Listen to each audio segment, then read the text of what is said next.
Morning students. आज हम standard 8 history chapter 5 the revolt of 1857 मतलब 1857 का रिवोल्ट जो हुआ था उस चैप्टर को हमको पढ़ना है।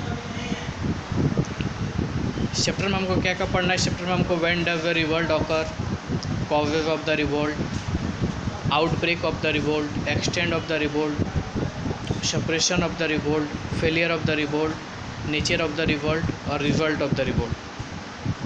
The revolt of 1857 is often termed as the first war of independence because for the first time in Indian history different segments of Indian society stood up against a common enemy that was the British. 1857 का जो विद्रोह था वो मतलब हमारे देश का पहला जो है विद्रोह, मतलब आज़ादी के लिए जो पहला लड़ाई, इसी लड़ाई को कहा जाता है क्योंकि इसी समय हमारे भारत के अलग अलग जगहों से अपने दुश्मन से युद्ध करने के लिए एक विद्रोह शुरू हुआ था और वो दुश्मन हम लोगों का कौन था? वो था British. The revolt of 1857 was the result and the culmination of popular discontent and a clear aggression of resistance against the exploitation and oppression policy of the British in India. 1857 का जो रिवोल्ट था वो एक बहुत ही popular था क्योंकि ये लोगों का गुस्सा था ब्रिटिश के द्वारा किए जाने वाले अत्याचार के खिलाफ का यह विद्रोह था। British rule India for about 100 years from 1757 till 1857। British Bharat में लगभग 100 साल तक शासन किए, राज किए 1757 से 1857। The British rule created dissatisfaction and disturb among the masses which lead to outbreak and continuous uprising in different parts of the country. British rule से क्या हुआ?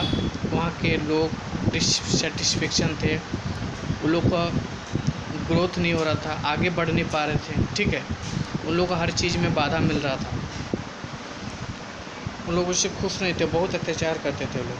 इन 1857 मेजर रिवोल्ट ऑकर्स विच शोक the very foundation of British revolt.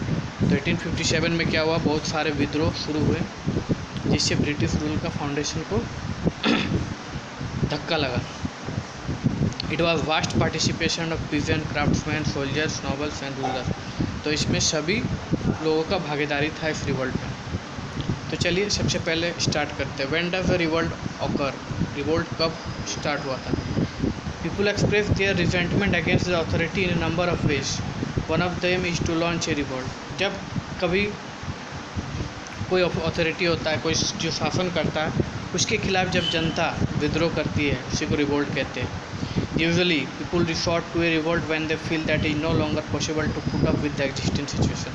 जब लोग तंग आ जाते हैं उस सिचुएशन से, उस ज़िंदगी से तंग आ जाते हैं, तब लोग विद्रोह करते हैं। To be successful, a revolt needs a popular leader possible to put up the existing situation and who can mobilize people for the cause they cherish and command respect from them. तो revolt करने के लिए, एक successful revolt करने के लिए उसमें एक पावरफुल लीडर हो या पॉपुलर लीडर रहना ज़रूरी है जो लोगों को मोबिलाइज करे, क्या करना है, कैसे करना है, इस चीज़ के लिए एक पॉपुलर लीडर रहना बहुत ज़रूरी होता है। Moreover the revolt also need a strong ideological base with a popular appeal. और रिवोल्ट का एक कारण जो होता है, किस कारण आप रिवोल्ट करें, उसका भी एक बेस होना चाहिए, ठीक है।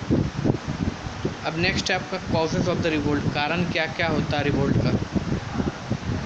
Social and religious causes. सबसे पहले तो social and religious causes. Social and religious factor were the work in causing uneasiness among the people. Social and religious factor जो है वो अनइजीनेस मतलब लोगों को अनइजीनेस के कारण रिवोल्ट होता है। Some of the new rules violated and religious sensibility and beliefs of Indian. कुछ नए रूल्स जो बनाए गए थे, वो रूल्स जो थे इंडियन को बिल्कुल ही पसंद नहीं थे, वो उनकी इच्छा के विरुद्ध थे। They played an important role in the already charge atmosphere, जिससे चार्ज एटमॉस्फेयर में बहुत ही बड़ा रोल उत्पन्न हुआ था। तो सबसे पहले fears regarding mass conversion to Christianity, मतलब भारतीय लोगों को डर था कि ब्रिटिश लोग उन लोगों को क्रिश्चियन धर्म में ना अपना दे। The British policies created fear in the people that their religion was in danger. British policy, जितने भी पॉलिसी ब्रिटिश लगा रहे थे, उससे भारत के लोगों को यह डर हुआ कि कहीं ब्रिटिश हम लोग का धर्म ही ना चेंज कर दे, हम लोग को क्रिश्चियन ना बना दे। The activities of the Christian missionary led people to believe that they would all be converted to Christian. और जिस तरह का क्रिश्चियन मिशनरीज चल रहा था, तो उससे उन लोगों को लग रहा था कि कहीं हम लोग को भी क्रिश्चियन धर्म ना जोर ज़बरदस्ती अपना दे। Laws that interfere with the religion and custom of the people, कुछ ऐसे लॉज ब्रिटिश के द्वारा कानून बनाए गए थे जो लोगों को डायरेक्ट रिलीजन और कस्टम पे अटैक कर रहा था या इंटरफेयर कर रहा था। The act of 1850 change the Hindu law of property and enabled the convert from Hinduism to inherit the property to of his father. The Hindus regarded it as an incentive to give up one's religious faith. 1850 में जो Hindu law of property जो convert किया गया Hinduism में, ठीक है, इसमें उसका पिताजी का जो प्रॉपर्टी है वो उसका बेटे का नाम पे होना चाहिए, ये वाला प्रॉपर्टी पे वो लोग इंटरफेयर कर रहा था। Responses to reform, the British believe that Indian society had to be reform. British को मानना था कि ब्रिटिश इंडियन सोसाइटी जो है उसको रिफॉर्म करने की ज़रूरत है, इसमें बहुत कुरीतियाँ हैं, ठीक है। जैसे laws were pass to stop the practice of sati and to encourage the remarriage of widow. British का मानना था कि सती सिस्टम जो है उसको समाप्त करना चाहिए, अब विधवा को फिर से विवाह देना चाहिए। Many Indians began to feel that the British were destroying their social custom and their traditional way of life। तो बहुत सारे भारतीयों को लग रहा था कि ब्रिटिश हमारे मतलब सामाजिक और धार्मिक चीज़ों पे दखल दे रहे हैं, ठीक है, और ये हमारे सामाजिक और धार्मिक चीज़ों को नष्ट करना चाहते हैं। In the above light, the introduction of railways and telegraph was also looked down upon as a means to break social order, caste rule. उसके अलावा रेलवेज और टेलीग्राफ का जो आविष्कार हुआ था, इससे भी सोशल और कास्ट रूल्स जो है वो समाप्त हो रहा था। अबे indignities hurt at Indian, there was a lot of resentment against ill treatment of Indian by the British.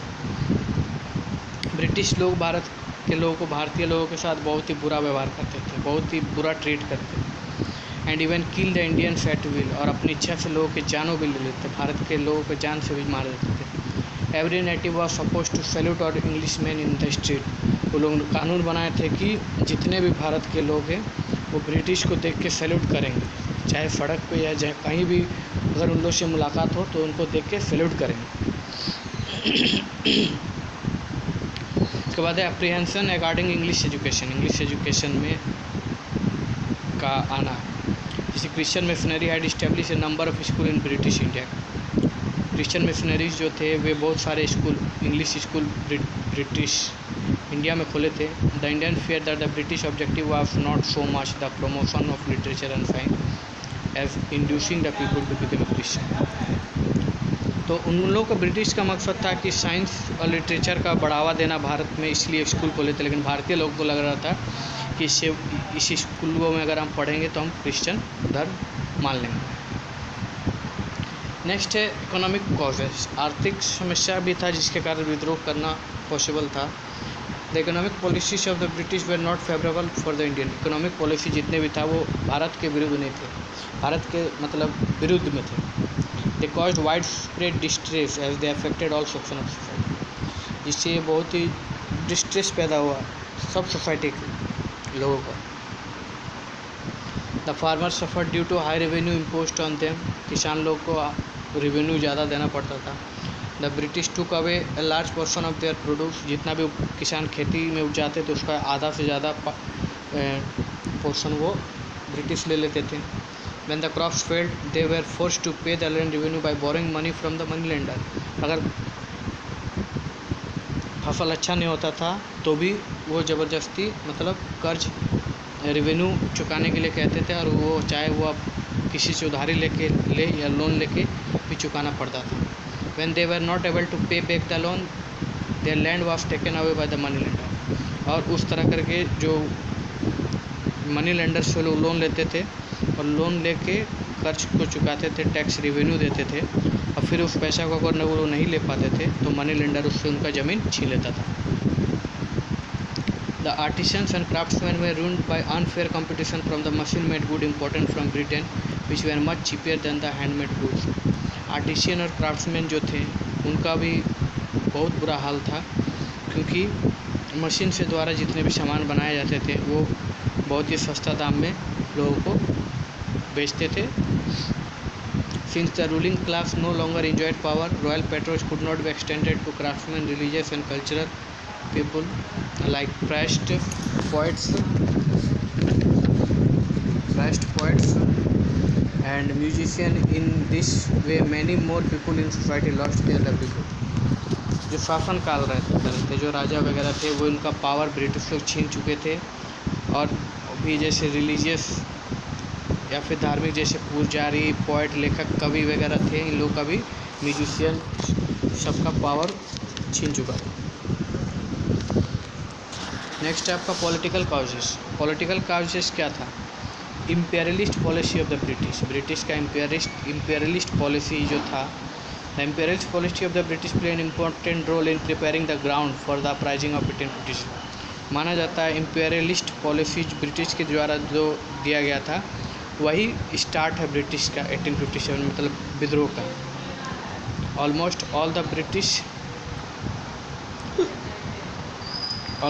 The British administration from Robert Clive to Dalhousie follow regular expansionist policy either directly or indirectly. जो जितने भी British administrator थे, चाहे Robert Clive से लेकर डलहौजी तक, सब मतलब अलग अलग पॉलिसी लागू करते थे directly or indirectly. Indian states were annexed into a British empire either by use of force or by treachery or intrigue without caring for their sentiment of Indian states जो थे वो ज़बरदस्ती ब्रिटिश एम्पायर को मतलब हड़प लिया जा करते थे, दबाव बना के या फिर बिना उन लोगों को बताए, उन लोगों को चिंता की। इसके बाद Lord Dalhousie doctrine of lapse. Lord Dalhousie के द्वारा डॉक्ट्राइन ऑफ लैप्स लागू किया था। Lord Dalhousie was highly ambitious and pro imperialist. His only objective was to extend the boundaries of the company's empire by hook और by crook. उनका मानना था कि बस उसका मतलब कंपनी को बढ़ावा देना, चाहे हुक हो या फिर क्रूक हो। तो इस तरह करके वो सतारा, Nagpur, Jhansi, Sambalpur, Udaipur, Jaitpur, बाघात and many other small states in empire of British India company by the doctrine of lapse। doctrine of lapse से ये इतने सारे एरिया को अपने अंडर में कर लिए। अब abolition of pension and titles. Lord Dalhousie denied the pension and titles of many Indian rulers of their heirs. Lord Dalhousie जो था वो पेंशन और टाइटल्स जो था वे इंडियन रूलर्स को नहीं दे रहे थे, छीन लिए थे। Titles and pension of the rulers of Karnataka and Tanjore were abolished and Nana Sahib, the adopted son of Bajirao II and the last Peshwa, was denied with the title and pension of Peshwa after Bajirao death। तो pension जैसे कर्नाटक और तंजौर के जो ruler थे, नाना साहेब जो Bajirao II के adopted सन थे, तो उनको पेंशन और टाइटल्स नहीं दिया गया। कॉन्सिक्वेंटली नाना साहब बिकेम ए स्वर्ण एनिमी ऑफ द ब्रिटिश, जिसके कारण क्या हुआ, नाना साहब ब्रिटिश के मतलब कट्टर दुश्मन हो गए। And want to take a revenge against the British with the help of 2 anti brothers. और 2 एंटी ब्रदर्स के साथ वो उसको विरोध करना चाहते थे, बदला लेना चाहते थे। अब annexation of Awadh to the British empire. Lord Dalhousie annexed Awadh to British empire on February 13, 1856 on ground of maladministration. Lord Dalhousie जो थे अवध को अपने एम्पायर में 13 फरवरी 1856 को मैल एडमिनिस्ट्रेशन के तौर पर ले लिए। Nawab Wajid Ali Shah was sent to Calcutta on annual pension of ₹12 lakh. Nawab Wajid Ali Shah को कलकत्ता भेज दिया गया और उसको सालाना 12 लाख रुपये का पेंशन देने लगा। Thousands of courtiers, noble and official were deprived of their job as a result of the annexation. इस एनेक्शन के कारण हज़ारों जो उसके अंडर में काम करते थे वे जॉबलेस हो गए। The jagirs of about 21,000 taluqdars were confiscated by the British. इससे 21,000 जो जागीर थे, सॉरी तालुकदार थे, वे भी ब्रिटिश के खिलाफ हो गए। Disrespect to the Mughal empire Bahadur Shah two को के साथ बुरा व्यवहार करना। The British attitude toward the Mughal empire Bahadur Shah Ali was disrespect. उनके ब्रिटिश के द्वारा मुगल एम्पायर बहादुर शाह अली जो थे उनको खिलाफ बुरा व्यवहार करते थे, रिस्पेक्ट नहीं करते थे। During the governor generalship of Lord Hasting the custom of presenting the gift to the Mughal power stop and later on his name was removed from the coins. Lord Hasting जब गवर्नर जनरल बने तो उनके द्वारा जो gift वगैरह Mughal empire को दिया जाता था वो बंद कर दिया गया और उनके नाम का कॉइन को भी बंद कर दिया गया। The British also chalk out plans to deprive the empire of his royal place kingship. और वो बस यही सोच रहे थे कैसे इस रॉयल प्लेस को और किंग को अपने अंडर में किया जाए। इमीडिएट कॉज क्या था रिवोल्ट का? इन 1856 a new type of rifle called Enfield rifle was introduce in the army. 1856 में एक नया राइफल इंट्रोड्यूस किया गया था आर्मी में। Its cartridge had a greased cap which had to be bitten off before loading. और इसका कार्ट्रिज जो था मतलब उसमें एक ग्रीस लगा हुआ था और उसको मुंह से बाइट करके खोला जाता था। News spread that the grease used in cartridge was made up of fat of cows and pigs. तो खबर ये फैली कि उस राइफल में जो ग्रीस लगा हुआ है वो ग्रीस जो है वो मतलब गाय और सुअर के चर्बी से बना हुआ है। This made the Hindu and the Muslim apprehensive, as Hindu consider the cow sacred and do not eat beef, while Muslim consider pig dirty and do not eat pig। जिससे क्या हुआ, हिंदू और मुस्लिम दोनों इससे भड़क गए, क्योंकि हिंदू लोग गाय की पूजा करते हैं और उनकी मीट को नहीं खाते हैं और मुस्लिम लोग सुअर को गंदा मानते हैं और उनके मीट को पूजा नहीं करते, खाते नहीं हैं। They feel that the British were now attempting to insult their religious sentiment। तो उन लोगों को लगा कि ये अब हमारे धार्मिक चीज़ों पे अपमान कर रहे हैं हम लोग। This prove to be an main and immediate cause of the revolt of 1857। तो 1857 का जो रिवोल्ट था यही मेन कारण था 1857 का रिवोल्ट माना जाता है। उसके बाद है outbreak of the revolt. The revolt started at Barrackpore on 29 March 1857। Revolt जो था वो 29 मार्च 1857 में बैरकपुर में स्टार्ट हुआ। One a young soldier Mangal Pandey attacked his officer after refusing to use the new infield pattern rifle and he was executed। when a young soldier जब एक young soldier Mangal Pandey उसके officer को वो इनफील्ड राइफल को मतलब नहीं यूज करने के लिए उस पर अटैक किया। This showed that sipahi were prepare to defy order and even face death rather than using rifle. तो उसके बाद अंग्रेज़ भड़क गए और वो लोग बोले कि अगर आप इस राइफ़ल का यूज नहीं करेंगे तो आप को मार दिया जाएगा। और 9 May 1857 5 soldiers of the 3rd cavalry at Meerut refuse to obey the British officer. Meerut में 85 सोल्जर जो थे उस मतलब उसको राइफ़ल को यूज करने से मना कर दिए। This soldier were dismissed from their services and sentence to 10 year imprisonment. तो उन लोगों को उनके नौकरी से निकाल दिया गया और 10 साल की सज़ा सुनाई गई। This incident spark off as a general mutiny among the sipahis at Meerut, जिसके कारण मेरठ के सिपाही बहुत ही क्रोधित हो गए। On 10 May this rebel soldiers killed British officer and release their imprison comrade. उसके बाद क्या किए, ये सब जितने भी सोल्जर थे 10 मई को रिबेल कर दिए और ब्रिटिश ऑफिसर्स को मार के उनके जो साथी थे उन लोगों को बाहर निकाले। The capture gun and ammunition, set fire to the building and property of the British and right the flag of the revolt. वे बंदूक हथियार ये सब को छीन लिए, ब्रिटिश बिल्डिंग में आग लगा दिए और ऊपर एक झंडा फहरा दिए विद्रोह का। This was the beginning of the revolt of 1857। और ये 1857 का स्टार्टिंग था। The soldier set of for Delhi and on their way cut off telegraph wire. उसके बाद वो लोग दिल्ली की तरफ वो सोल्जर गए और रास्ते में टेलीग्राफ वायर्स को काट दिए। On 11 May the sipahis from Meerut cross the Yamuna by boats and march to the Red Fort. 11 मई को जितने भी सिपाही थे वे मेरठ को यमुना नदी को क्रॉस करके रेड फोर्ट में पहुंच गए। Here they were joined by the local infantry. The rebels captured Delhi and declare the Mughal ruler Bahadur Shah. और वहाँ पे लोकल जनता के साथ वे दिल्ली को रिकैप्चर कर लिए। अब मुग़ल रूलर बहादुर शाह टू और बहादुर शाह जफ़र को वहाँ का एम्पायर फिर से बना दिए। After agreeing to be their leader, Bahadur Shah wrote letters to all chief of rulers of the country to come forward and organize a confederacy of Indian states to fight the British। और उसके बाद खुद गद्दी में बैठने के बाद बहादुर शाह जो थे वो जितने भी रूलर्स थे, राजा थे, सबको चिट्ठी लिखे कि बोले कि अभी भारतीय स्टेट्स को अगर बचाना है तो एक साथ ब्रिटिश के खिलाफ लड़ना होगा। अब एक्सटेंड ऑफ रिवोल्ट, अब धीरे धीरे कैसे रिवोल्ट बढ़ने लगा। The revolt from Meerut and Delhi spread to other parts of the country. Meerut और दिल्ली का जो विद्रोह था वो धीरे धीरे बढ़ने लगा देश में।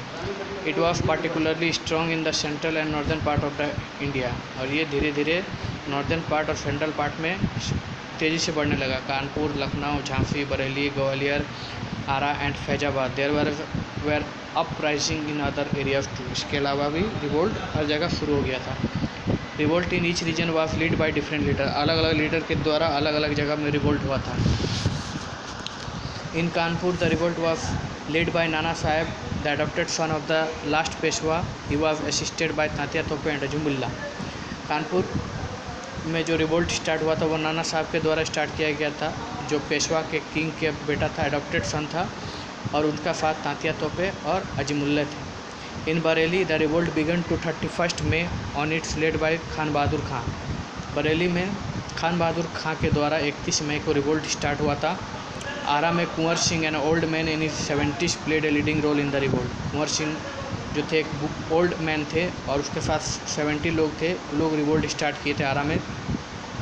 Due to this effort the revolt spread to other parts of Bihar province like Ranchi and Sambalpur. और इसके कारण बिहार में भी वो विद्रोह जैसे रांची, संबलपुर में भी स्टार्ट हो गया था। अब the revolt from Jhansi was led by the brave Rani Lakshmibai के द्वारा झांसी में रिवोल्ट किया गया था। दिल्ली में बख्त खान और लखनऊ में Begum Hazrat Mahal led the revolt. She was assisted by Maulvi Abdullah Shah. मौलवी अब्दुल्ला शाह के जगह में उनको असिस्ट किया गया था। The Rajputana, the Deccan and the entire peninsula were unaffected by the revolt of 1857। Rajputana और डेक्कन के जो पेनिनसुला थे वे सिर्फ बचे हुए थे इस रिवोल्ट से। In some places in the northern parts of India where no uprising occurred, unrest prevailed, the even civilians joined the sepoys। कुछ नॉर्दर्न पार्ट्स के कुछ एरिया में जो विद्रोह स्टार्ट हुआ था जिससे सिविलियन भी सिपाही बन रहे थे। They help the rebels by giving them food and shelter. वे जो रिवेल कर रहे थे उन लोगों को फूड और शेल्टर दे रहे थे, मतलब रहने की और खाने का इंतजाम कर रहे थे।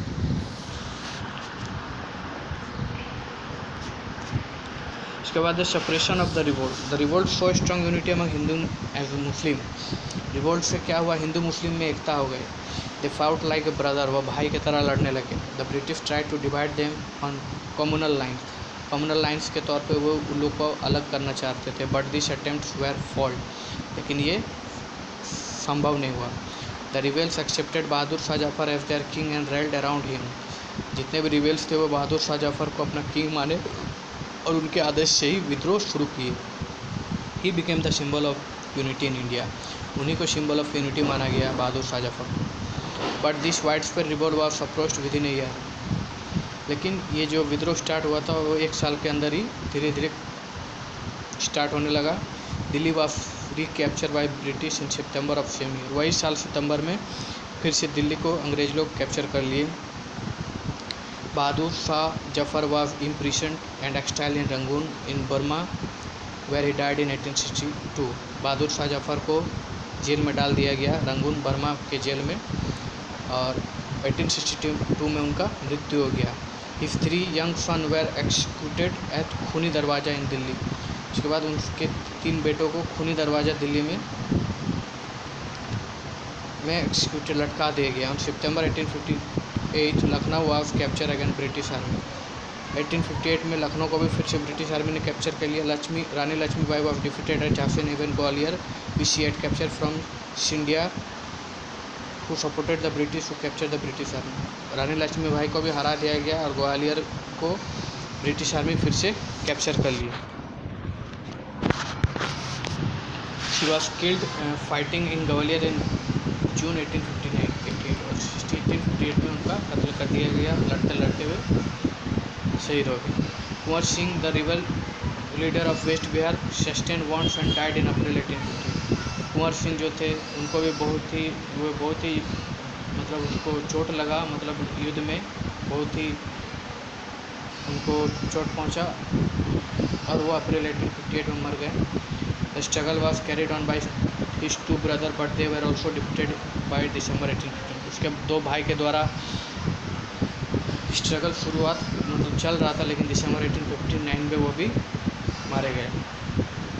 नाना साहब ऑल्सो फ्लेड टू नेपाल. नाना साहब जो है नेपाल चले गए. तात्या तोपे kept on fighting for 2 years in the Rajputana and central India.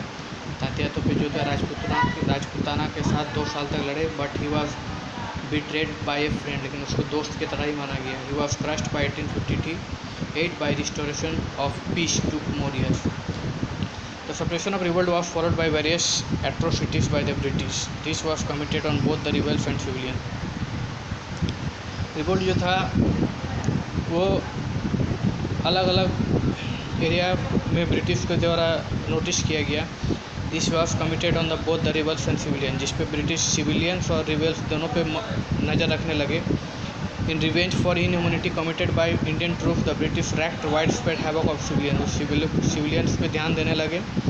Entire village was razed to the ground. Rebel state पर looted and wide spread arson took place. Thousand of rebel were executed and other tortured एडिक्टोल. उसके बाद धीरे धीरे civilians के मदद से rebels लोग को पहचान करने लगे और उनको जेल में डालने लगे. In Awadh itself 1,50,000 people were killed. Awadh में ही 1,50,000 लोगों को मारा गया था. अब failure of the revolt. Revolt का फेलियर क्यों हुआ? There are many reason why the revolt 1857 failed. बहुत सारे कारण है जैसे जिसके कारण रिवोल्ट फेलियर हुआ. The revolt did not spread to all parts of India together. Revolt जो था एक साथ पूरे देश के द्वारा नहीं किया गया था. It was supported by all groups and it was not supported by all groups and section of society. इस विद्रोह को हर ग्रुप और हर सोसाइटी के लोग नहीं शामिल थे. Some were openly supportive of British and against the rebel. कुछ तो ऐसे लोग थे जो ब्रिटिश के ही साथ थे. The Rajput princess, the Sikh and the ruler of Patiala, Nabha and Kashmir did not join the revolt. Rajput लोग, सिख लोग, पटियाला और कश्मीर के लोग इसमें शामिल नहीं हुए थे. There was no proper ideology और strategy which could have help the rebels in systematic attack. लोग कोई प्रॉपर आइडियोलॉजी और स्ट्रेटेजी नहीं था कि किस तरह अटैक करना है. Most leaders fought to liberate only their own territory. जितने भी लीडर्स थे सब अपना टेरिटरी को बचाने का चाह में थे. There were no national leader to coordinate the movement. कोई भी नेशनल लीडर नहीं था जो ये मूवमेंट को कोऑर्डिनेट कर सके. The rebels were short of weapons and finances. उन लोग आर्थिक समस्या और हथियार का भी कमी था. Their military technique were also outdated. उन लोगों का मिलिट्री टेक्निक भी आउटडेटेड था ब्रिटिश के सामने. The British on the other hand had the support of a strong government in the England. इसके अलावा ब्रिटिश का सपोर्ट जो था वो उसका स्ट्रॉन्ग गवर्नमेंट सपोर्ट कर रहा था इंग्लैंड से. Their administrative centres in India were also well connected by railway roads and telegraph line. Telegraph line railway road से इन लोगों का एडमिनिस्ट्रेटिव सेंटर भी कनेक्टेड था. अब nature of the revolt. In British authority called the revolt of 1857 as the sipahi mutiny to reduce his magnification. British authority जो है इस रिवोल्ट को सिपाही मुटिनी, सिपाही के द्वारा विद्रोह, सिपाही विद्रोह मानते थे. However the fact suggest otherwise. लेकिन फैक्ट अलग था. The revolt began with a mutiny of the Sipahi but has soon transformed into a popular revolt when people from different sections of society joined in. लेकिन revolt तो mutiny मतलब सिपाही विद्रोह से ही start हुआ था, लेकिन धीरे धीरे ये क्या हुआ था, इसमें डिफरेंट सेक्शन के और डिफरेंट सोसाइटी के लोग इसमें ज्वाइन हुए थे. This is clear from the statistic which show that out of 150 people were kill in the revolt and majority were civilian. तो इससे ये कैसे हम कह सकते हैं कि ये पूरा देश में धीरे धीरे हर सेक्शन के लोग इसमें शामिल हुए थे, क्योंकि इसमें 1.5 लाख लोग मारे गए थे और उसमें से अधिकतर सिविलियंस थे. The revolt was characteristic by Hindu Muslim unity as a people of both community fought together. इस रिवोल्ट को हिंदू मुस्लिम यूनिटी भी कहा जाता है, क्योंकि इस विद्रोह में दोनों मिलके लड़े थे। The extent of revolt, its spread and the participation of the people in its made the Indian historian term as the first war of the India. और लोगों के भागीदारी के कारण और इसके जो बढ़ावा के कारण इसको फर्स्ट वार ऑफ इंडिया मतलब आज़ादी का पहला युद्ध या पहला लड़ाई इसी को माना जाता है। अब है रिजल्ट ऑफ द रिवोल्ट का रिजल्ट क्या हुआ। The revolt produce far reaching result, इस रिवोल्ट से बहुत ही अच्छा रिजल्ट हुआ। The British introduce some changes in their old policy, वे अपने पुराने पॉलिसी में बहुत सारे चेंजिंग किए। Some of this are briefly discuss below, जिसके बारे में हम पढ़ेंगे। The rule of English East India was formally ended in India by an act passed on the British Parliament in August 1859। तो इंग्लिश ईस्ट इंडिया कंपनी से जो British में लोग भारत में रूल करे थे उसको हटा दिया गया। The rule of India was transferred to British crown and the parliament to ensure a more responsible management on Indian affair, जिसके क्या हुआ रूल जो था ऑफ इंडिया वो ब्रिटिश क्राउन को ट्रांसफ़र कर दिया गया और रिस्पॉन्सिबल मैनेजमेंट इंडियन अफेयर्स में वो लोग करने लगे। The act of 1858 abolish the board of director and the board of control, 1858 में बोर्ड ऑफ डायरेक्टर और बोर्ड ऑफ कंट्रोल को एबोलिश किया गया। Member of the British cabinet was appointed and made responsible for administration of India, और member of British cabinet को appoint किया गया जिससे वो एडमिनिस्ट्रेट कर सकते हैं India. He was known as the secretary of state for India, इसको secretary for state of India कहा जाएगा। And has given A council of advice in called the Indian council, और उसके अंडर में जो एडवाइस देने वाले काउंसिल बनाया गया वो आपका इंडियन काउंसिल था। The governor general of India has given A title of vice Roy, तो गवर्नर जनरल को उसको टाइटल दिया गया vice Roy. That is a personal representative of the crown, जो उस एरिया का पर्सनल रिप्रेजेंटेटिव था। Lord Canning became the first vice Roy under the crown, Lord Canning जो था वो पहला वाइस रॉय था। All ruling chief of the country were assured and their territory would never be annexed in future, जितने भी ruling chief थे country के उसको एश्योर किया गया था और फ्यूचर में उन लोग को टेरिटरी को कोई टेंशन ना दिया गया। They were allowed to pass on their kingdom to their house including adopted son, उन लोग जितने भी किंग थे उनको फिर से उन लोग के राज्य को उनके हाथों में सौंप दिया गया और उनका किंगडम को उनके जो मतलब उनके जो बेटे वगैरह होंगे उन्हीं को मिलेगा, ये सुनिश्चित किया गया। However they were made to acknowledge the British queen as their sovereign paramount of their supreme ruler, लेकिन ब्रिटिश क्वीन जो था उसको मतलब सबका हेड मानने के लिए कहा गया था, उनकी राय पे ही चलने के लिए कहा गया था। The Indian army was reorganize to prevent future revolt, Indian army को फिर से रीऑर्गेनाइज किया गया जिससे फिर से रिवोल्ट ना उत्पन्न हो। It was declare that the proportion of Indian soldier in the army would be reduced and the number of European soldier would be increased, और इसमें ये तय किया गया कि आर्मी में यूरोपियन सोल्जर का मतलब संख्या ज़्यादा हो और इंडियन सोल्जर की संख्या कम हो। To win over the loyalty of the orthodox section of the society, the British government promise not to interfere in India's religious and social custom, भारतीय समाज को में लॉयल्टी दिखाने के लिए ब्रिटिश क्या प्रॉमिस किए कि अब वे उनके धार्मिक और सोशल कस्टम में इंटरफेयर नहीं करेंगे। ठीक है, यह चैप्टर आप लोगों का ख़त्म हो गया। Thank you.